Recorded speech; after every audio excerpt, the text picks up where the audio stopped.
and welcome to Newsfeed on Trust TV. I am Sumaya Abubakar, taking you through the stories trending online that people are talking about and sharing around the globe today. Stop griping over election, you lost hands down, federal government tells opposition. Residents jubilate as they hail soldiers for allegedly beating up Kaduna Electric staff in Kebbi. At least 13 persons escaped death when a two-story building under construction collapsed in Calabar. And 16-year-old high school student with 4.98 GPA receives $9 million in scholarships and admission into 170 colleges. On top of what's trending today, we have the Minister of Information and Culture, Lai Mohammed, who has advised the opposition to stop their endless griping over the 2023 presidential election, which they lost, saying that they know very well that they deserve to lose the election because of their overconfidence and complacency. In a statement issued in Abuja on Sunday, April 30th, 2023, the minister said President Buhari's analysis on the reasons for the opposition's loss in the 2023 elections was incontrovertible. He said that the president deserves nothing but accolades for delivering undoubtedly the best election in Nigeria's history, adding that the tempestuous and predictable reaction to the president's comments by the opposition has shown them for what they are. Recall that President Muhammadu Buhari a few days ago said that the opposition parties lost the election due to overconfidence.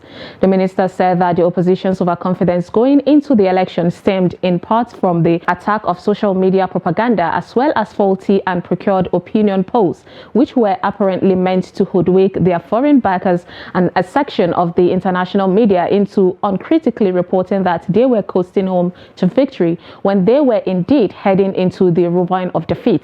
The minister said that the presidential candidates of the All Progressive Congress, APC, Bola Ahmed Tinubu, won the presidential election fair and square, clinching that the majority of the votes cast and surpassing the constitutionally stipulated 25% of votes cast in each of at least two-thirds of all the states in the Federation and the Federal Capital Territory. A netizen commented, "If it's irritating you, then go to court. Allow Nigerians to focus on how to survive the next 8 years, please."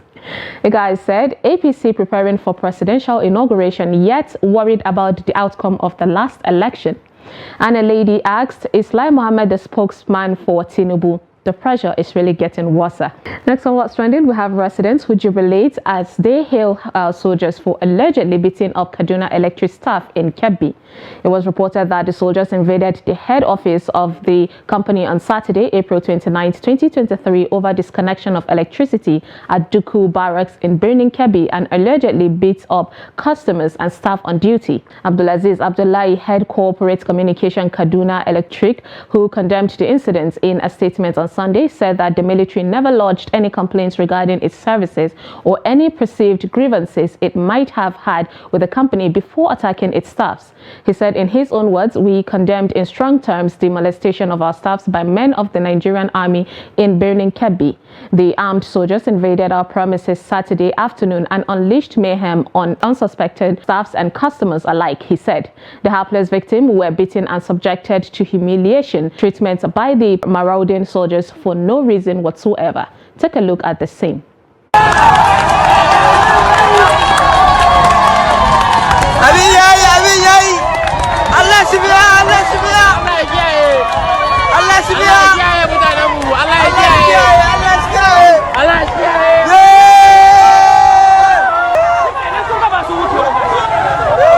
Someone said, this is wrong, but we have all thought about doing this at one point or the other.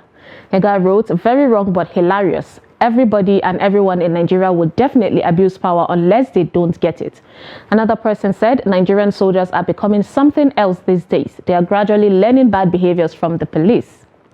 Next on what's trending, we have at least 13 persons who escaped death when a two-story building under construction collapsed in Calabar, the Cross River state capital. The incident occurred on Nta Eke Street along the Efio-Eti axis of Ikot Ishe on Saturday, April 29, 2023, when workers were trying to complete the second decking of the building. It was gathered that medical and other relevant personnel were deployed to rescue the victims and conveyed them to the hospital. The State Commissioner for Information and Orientation, Eric Anderson, in the statement said that the investigation showed that the cause of the building collapse was not unconnected to negligence and the use of substandard building materials. He said the action of the builder had earlier attracted the attention of the Ministry of Urban Renewal to issue them an advisory stop work notice, which the builders ignored. In an update on Sunday, April 30th, the commissioner said that the 13 workers were at the site before the incident, but only 10 were there when the incident happened, as 3 took a break. A netizen wrote, "Until Nigeria comes up with a serious and workable building code, building will continue to collapse. In addition, there must be a system where all the building materials must go through vigorous testing before they are allowed to use it, in building construction. A testing system like the one used in the USA, ASTM." Another said, "Those are substantial building materials I see everywhere as the cause of the collapsed building. Is it not human beings that are making them? Can they be arrested? This matter is delicate and deserves to be treated more serious than drug-related offenses." Someone said that Nigeria don't always appreciate professionals, as they think that the professional cost is too high to get the job done. Next, on what's got people talking on social media, are men of the Ogun State Police Command on April 28, 2023, arrested a member of a notorious ritualist syndicate who allegedly killed and dismembered the body of one Oyedamola Adeyemi at Ijebu Ode on the 28th of January 2023. The suspect, 35-year-old Ifasoji Ayegbesan, whose other members of the gang had earlier been arrested, has been indicted by the earlier arrested members of the syndicate as the person who bought the 2 legs of the victim, took to flight immediately he heard that he has been mentioned by his colleagues. Since then, the DPO Obalende Division SP Murphy Salami has detailed his detectives to be on his trail, to arrest him and possibly recover the deceased 2 legs from him and prosecute him with his colleagues in crime. Luck, however, ran against him when he was apprehended at his Ijade Loti hideout on the 28th of April 2023. Immediately after he was arrested, the suspect made an offer of 1 million naira bribe to the policeman, which was rejected. On interrogation, he confessed to being part of the syndicate that killed Oyedamola Adeyemi and that he was the person who severed the 2 legs of the deceased, which he claimed he used for ritual purpose. Confirming the arrest, the spokesperson of the police command, SP Abimbola Oyeyemi, said the State Commissioner of Police, CP Olarewaju Yomi Oladimeji, commended his men for their uprightness and has directed that the suspect be transferred to State Criminal Investigation Department in order to prosecute him with other members of his syndicate. A netizen said, "I will never understand the science of making money out of human body parts in the name of ritual killing, but still not making the Forbes rich list." A guy said Ogun State Police Department probably the best police in Nigeria. And a lady commented, "After taking so many innocent lives, you still have the guts to offer bribe to police. For what exactly? Nigerian police, thank you for choosing integrity." Now let's take a short break, and when we come back, you will see what a lecturer does to his student. Stay tuned.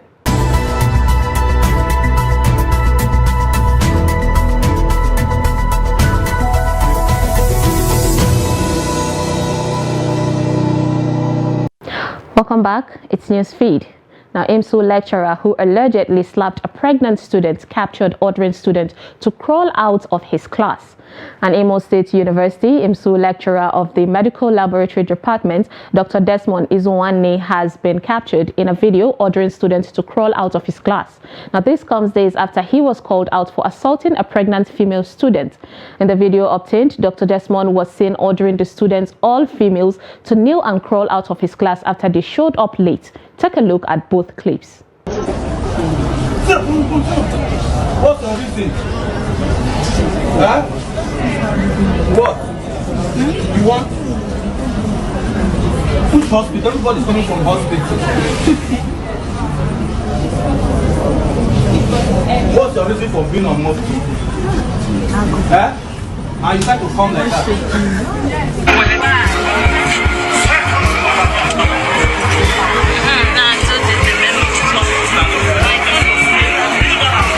A guy wrote, "There can be no explanation for this bad behavior." A lady said, "Heard about the same man in IMSU. The annoying part is that they see it as normal. This is abnormal. Your job is to lecture these students, not abuse them." Another lady asked, "Is terrestrial powers doing the man?" Next on What's Trending, we have actor Gideon Okeke, who has expressed his displeasure at women participating in the Get Ready With Me challenge, a challenge currently making waves on social media, which sees women making videos showing them in the process of getting dressed for an event. Gideon says the challenge has given decent girls the liberty to get naked just to dress up in the view of the world via social media. He opined that most women participating in the challenge are not in the corporate world. Now, according to him, the ladies in the corporate world are all covered up and have a modest, sexy appeal that comes with mode of dressing. In his words, he said that this new Get Ready With Me challenge easily has given decent girls the liberty to get naked and dress up to the view of the world via social media. Or rather, decent girls have taken the liberty to undress in the name of dressing up a grown woman. I guess content is king, but I come in peace. He added that you clearly don't work in a corporate space if you get naked to do Get Ready With Me. Hence, the corporate girl has such a modest appeal that's super sexy. She's all cover up business. The image of a boss chick is covered up, not naked. A netizen commented, "Let's be real. When this Get Ready With Me thing started, I was also shocked to see grown women wear just pants and bra. Do I judge them? No. Their body, their choice, and it is the new normal now. So I am okay with it. Will I do it? I guess we'll never know." A lady said, "How many of you ladies saying he should mind his business will allow your daughters to get naked in a public space in the next 18 to 20 years time? Before I do something now, I always ask myself if I will be proud to show it off to my kids in future. Content is king, but I respect my born and unborn kids more." Someone added, "Needed to be said, it's getting too much with the panty show." Next on What's Trending, we have a 16-year-old high school student with 4.98 GPA receives $9 million in scholarship and admission into 170 colleges. Malik Barnes, a 16-year-old student at International High School of New Orleans, USA, has come out to share the secrets to his success after he was accepted into more than 170 colleges and received more than $9 million in scholarships. The graduating senior has a 4.98 GPA and plays on his school's basketball and track and field teams. He praised his parents for their support and encouragement and his school counselor, Dennis James, for helping him achieve his goals. Malik Barnes, 16, is graduating high school 2 years early. He revealed to Fox News co-host Athel Neville what makes him succeed in academics. He replied, "One thing that I do definitely know for a fact is that I know I have dreams and aspirations that are long-term and that are beyond right now in the next 10 to 20 years, he shared. And those are the things that I want to accomplish. Those dreams that I said, and I believe that right now it's stepping stones to get where I want to. So it's definitely a drive and motivation to kind of push me to do what I have to do now, so that whenever I graduate college, move on in life, I could be where I want to be." Barnes is expected to choose the college he will go to on Tuesday, 2nd May, and explain what he is looking for that will drive his final decisions, which boils down to what the schools have to offer.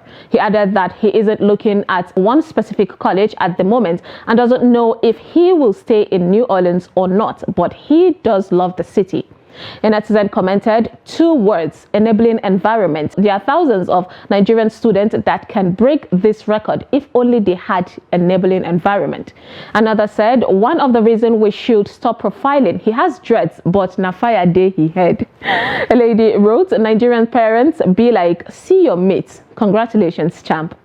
And lastly, onto a funny video of a hen that decided to interrupt a child's bicycle training. Take a look.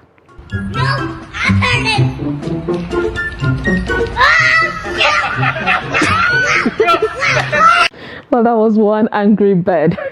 And that is all on Newsfeed today on Trust TV. Follow us and subscribe to all our social media platforms: Facebook, YouTube, Instagram, and Twitter. Bye.